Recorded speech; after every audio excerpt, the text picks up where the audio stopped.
Well, I definitely got to get my hands on this one here. Oh my goodness, the original Man-E-Faces sketch art here, action figure, and the packaging has been revealed as well. Mark Taylor, who did this. Obviously, I'm a huge Man-E-Faces fan, as you guys know. As a matter of fact, I'm going to upload another video dedicating Man-E-Faces here because I have so many Man-E-Faces figures here. But anyway, definitely cool looking. I love what they did there on the side there where they have the picture of what he originally looked like, which is like almost like an Egyptian god, pharaohs kind of thing, and then what we know him as today.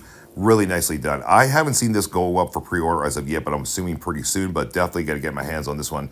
No matter what, if this is going to be Mattel Creations and exclusive there, I will be certainly buying it, no doubt about it. So anyway, I got to do it. It's Man-E-Faces, right? So check it out right now over at Toy Habits, link in the description of the video.